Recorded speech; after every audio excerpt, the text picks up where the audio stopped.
dia a todos. Um bom dia, boa tarde, boa noite para quem estiver assistindo depois. Com muita alegria que a gente dá continuidade a essa obra maravilhosa que nós temos estudado, que é No Mundo Maior, né? Que veio pelas mãos abençoadas do Chico Xavier, pelo espírito de André Luiz. Aqui nessa segunda e terceira parte que faremos no domingo que vem, a gente vai estar falando mais detidamente sobre o cérebro, né?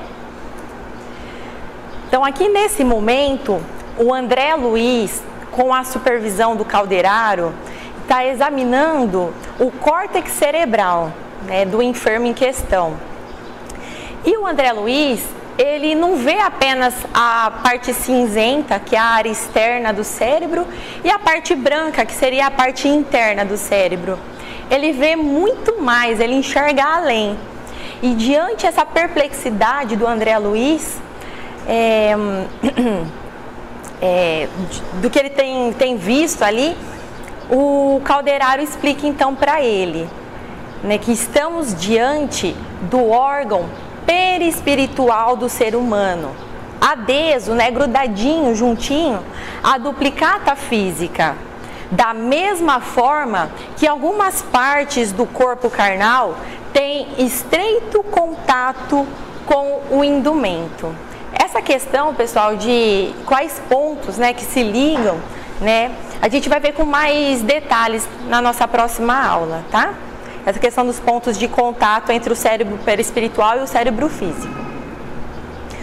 Todo o campo nervoso da criatura constitui a representação das potências perispiríticas, que foram vagarosamente conquistadas pelo ser através de milênios e milênios.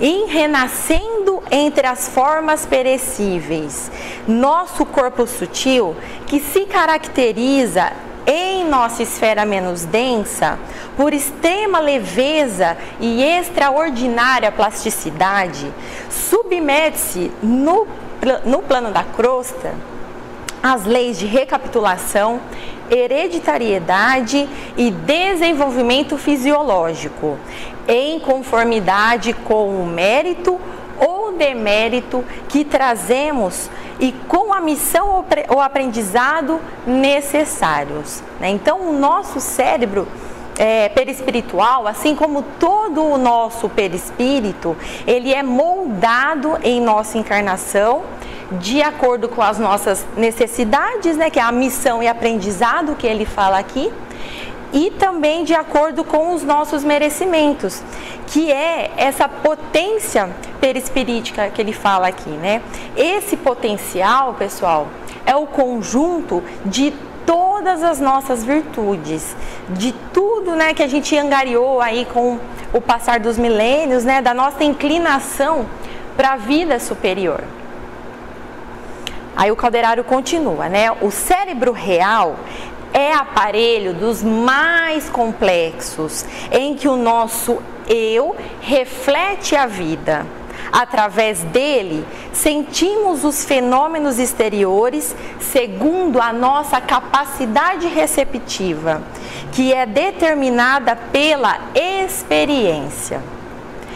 Por isto, varia ele de criatura a criatura, em virtude da multiplicidade das posições na escala evolutiva, né? Então, gente, não é a minha vida que reflete quem sou, mas por quem sou, a minha vida é como é.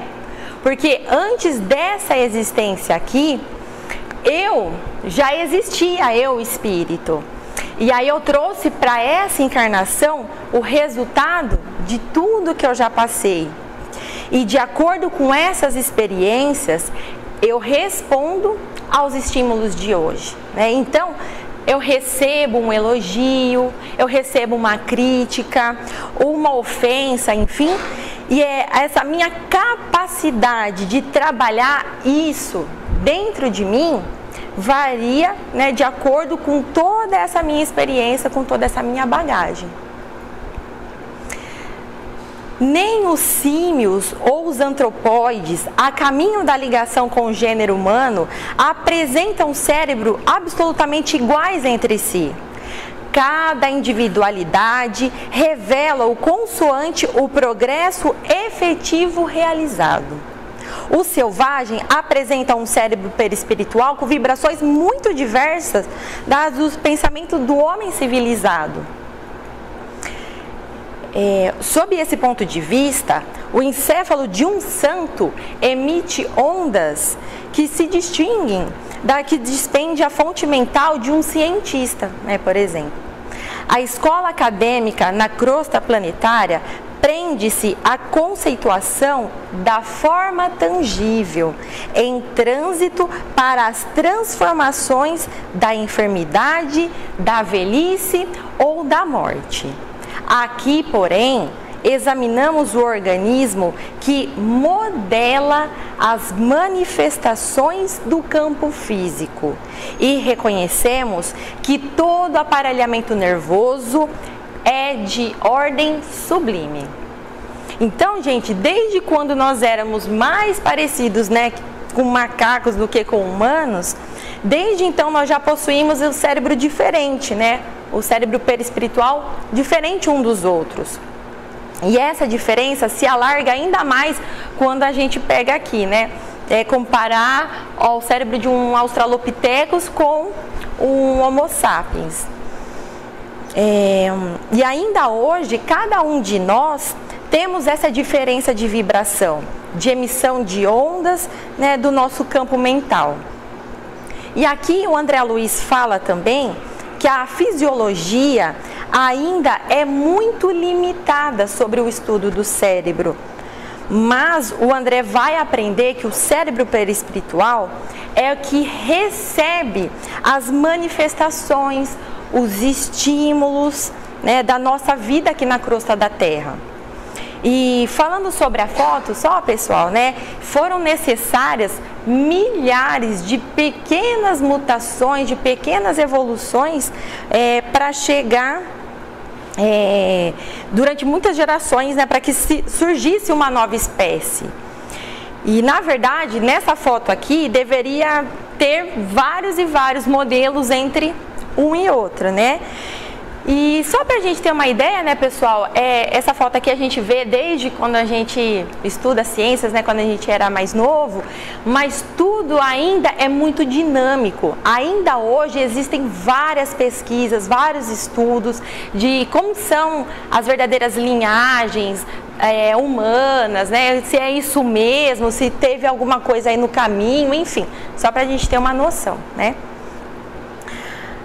A célula nervosa é entidade de natureza elétrica, que diariamente se nutre de combustível adequado. Ele não fala que combustível que é, mas ele fala que é um combustível adequado, Há neurônios sensitivos, motores, intermediários e reflexos. Existem os que recebem as sensações exteriores e os que recolhem as impressões da consciência. Em todo o cosmos celular, agitam-se interruptores e condutores, elementos de emissão e de recepção. Então, cada célula, pessoal, que nós temos, ele possui uma ação específica. Aqui, no caso, ele falou sobre os tipos de neurônios que a gente tem, Uns levam informações, outros trazem, outros decodificam, E a mente, pessoal, é a grande orientadora desse universo microscópico, em que bilhões de corpúsculos e energias multiformes se consagram ao seu serviço. Dela, da mente, emanam correntes de vontade, determinando vasta rede de estímulos, reagindo ante as exigências da paisagem externa ou atendendo às sugestões das zonas interiores. Colocada entre o objetivo e o subjetivo, é obrigada pela divina lei a aprender, verificar, escolher, repelir, aceitar, guardar-se, enriquecer-se, iluminar-se, progredir sempre. Do plano objetivo, recebe os atritos e as influências da luta direta. Da esfera subjetiva, absorve-lhe a inspiração, mais ou menos intensa, das inteligências desencarnadas ou encarnadas que lhe são afins, e os resultados das criações mentais que lhe são peculiares. Ainda que permaneça aparentemente estacionária, a mente prossegue o seu caminho, sem recuos, sob a indefectível atuação das forças visíveis ou das invisíveis. Então, gente, a mente, né, como eu disse, é a grande intermediadora de tudo isso. E como nós vimos aqui, sob a influência, né, de forças visíveis ou invisíveis. Existe, na verdade, pessoal, muito assunto para a gente falar sobre a mente. Na verdade, eu até li bastante coisa, pensei em pincelar algumas coisas aqui, mas para nossa alegria, o Jefferson, inclusive, ele vai fazer uma palestra falando um pouco a respeito da mente, da vontade, enfim. Então, vai casar bem aqui. Mas, realmente, a mente, ela é, assim, extraordinária, né? Se a gente for a fundo no assunto, a gente tem muita coisa mesmo para falar, tá?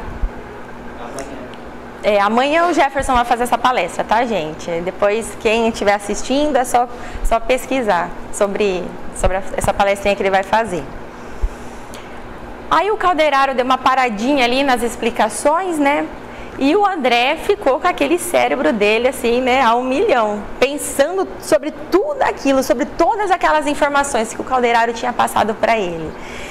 E, né, o Calderaro, vendo, né, que ele estava pensando tudo aquilo, porque o André só estava pensando, não estava falando, né, ele só estava ali pensando, ele prosseguiu sereno, né, como a responder para o André Luiz.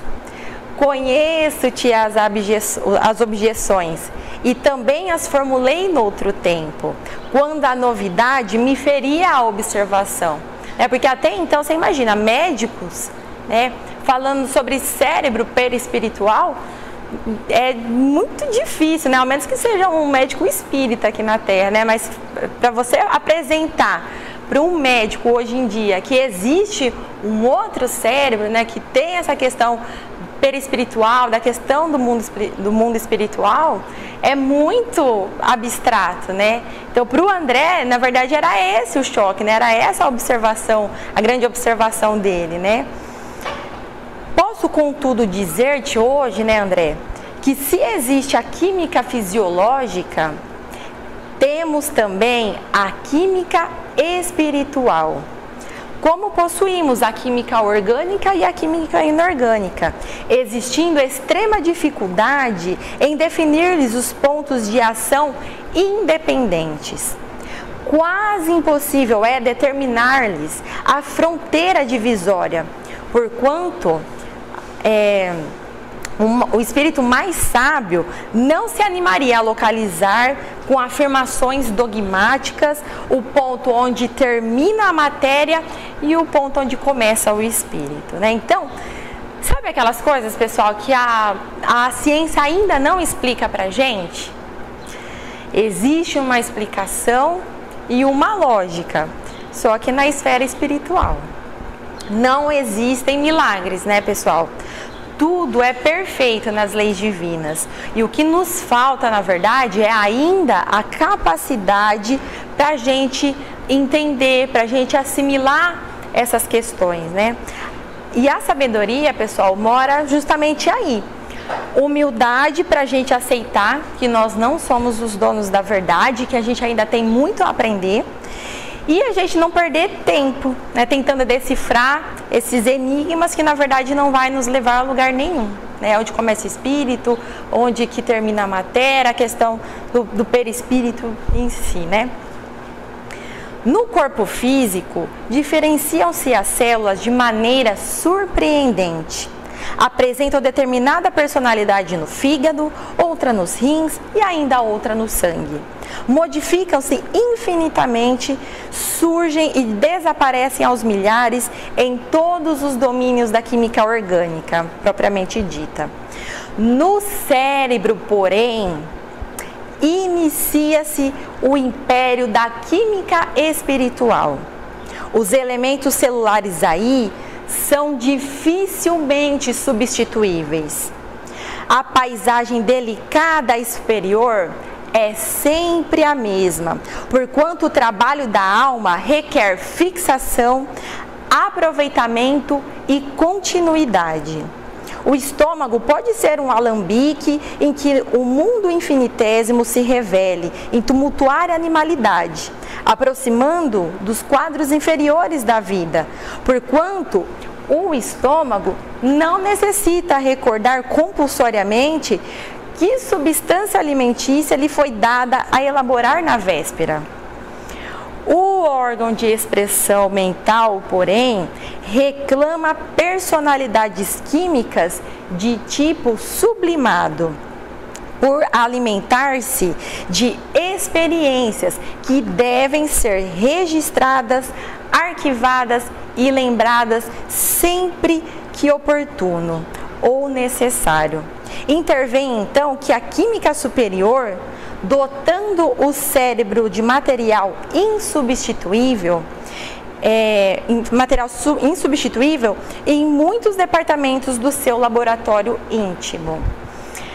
Então, pessoal, o cérebro, né, para a gente dar uma pincelada aqui na questão terrestre, vamos assim dizer, né, o nosso cérebro físico, ele o cérebro faz parte de um grupo de órgãos que se chama órgãos nobres. E ele tem esse nome por quê? Porque eles precisam sempre estar com oxigenação, que é feita através do sangue. E caso contrário, ocorre uma lesão irreversível, que nem, por exemplo, o AVC, né? O que é o AVC? O acidente vascular cerebral é uma artériazinha que entope, né? E aí uma parte do cérebro morre por falta dessa oxigenação, por falta dessa irrigação sanguínea.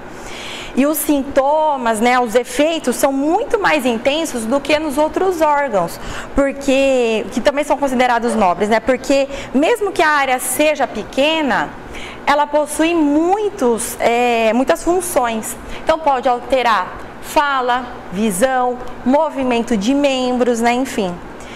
E um outro detalhe, pessoal, né, que todos os demais órgãos considerados nobres, eles são transplantados. Então o rim, o coração, o pulmão e o fígado, como a gente sabe, existe transplante. Mas transplante de cérebro existe? Não existe transplante de cérebro, né?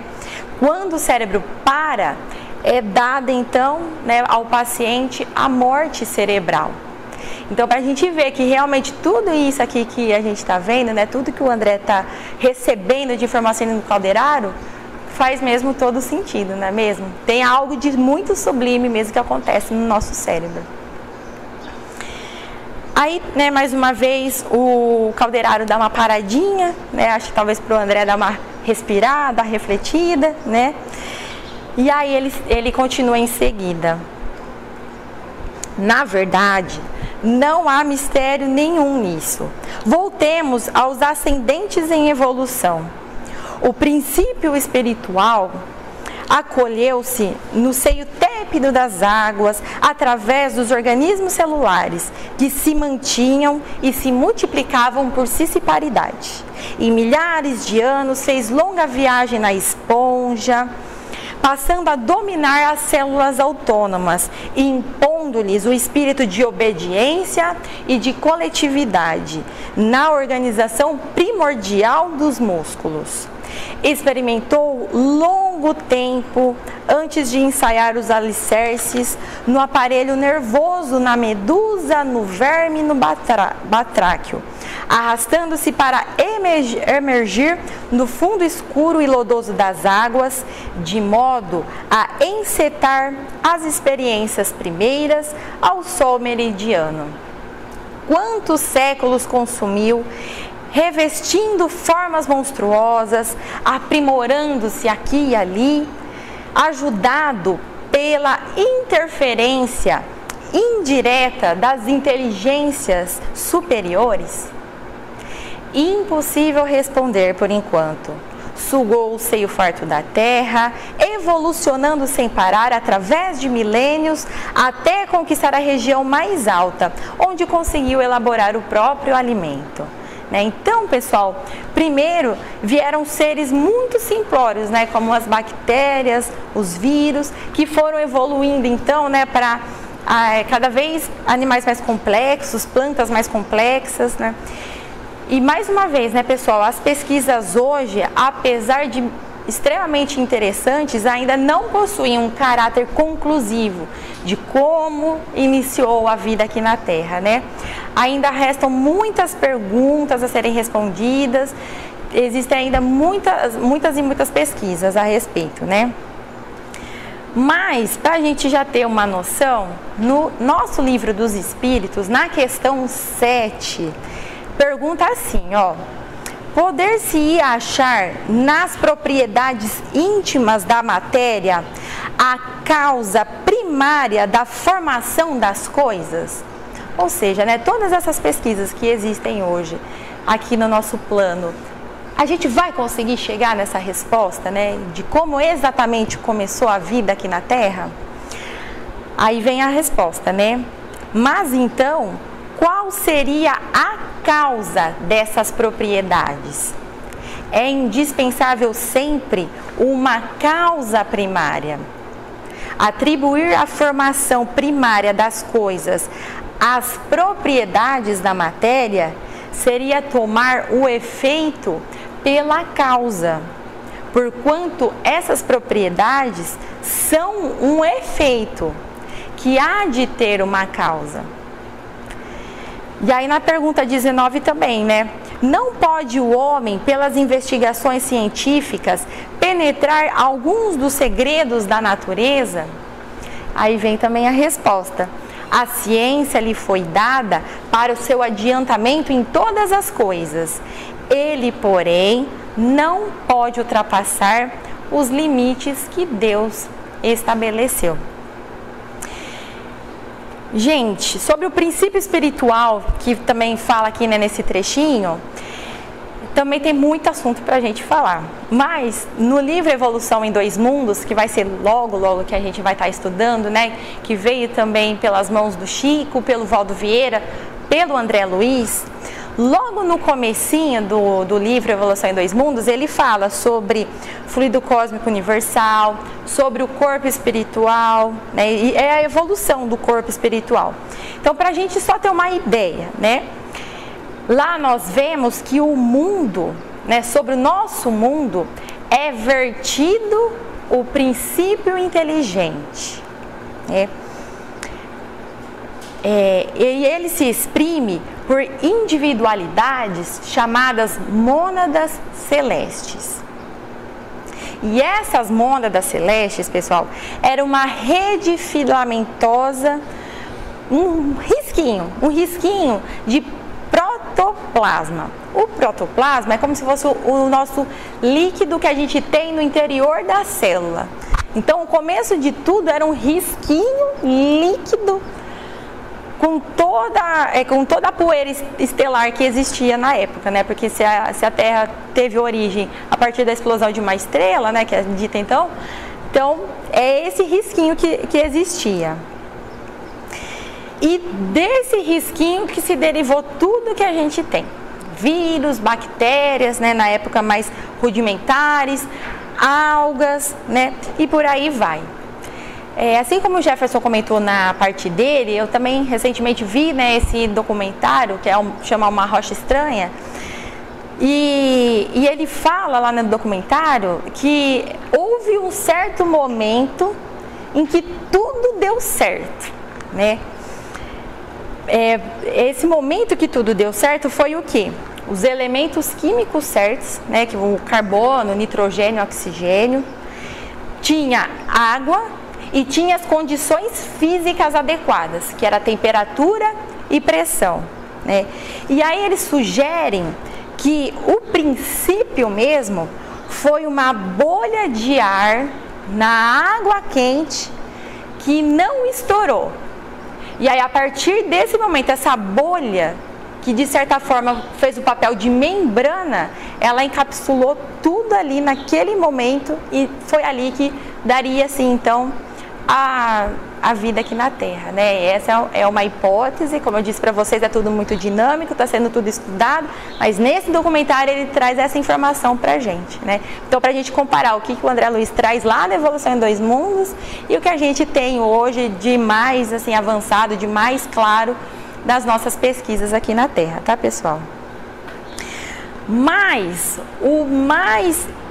eu tinha colocado uma fotinha aqui talvez a bolha que tivesse, né, feito, que teria encapsulado tudo isso daí. Mas o mais importante mesmo, pessoal, a essência do que o Calderaro diz, vem na fala posterior aqui dele. Só que essa fala posterior a gente vai falar na semana que vem, tá certo? Eu espero todos vocês aqui, que tenham todos uma ótima semana, bons estudos a vocês, reflitam sobre tudo isso que a gente comentou aqui, pesquisem, e se tiverem algum comentário, deixa aí nos comentários no vídeo, e que a gente possa debater aqui também na nossa sala de aula aqui no centro na semana que vem. Muito obrigada, pessoal!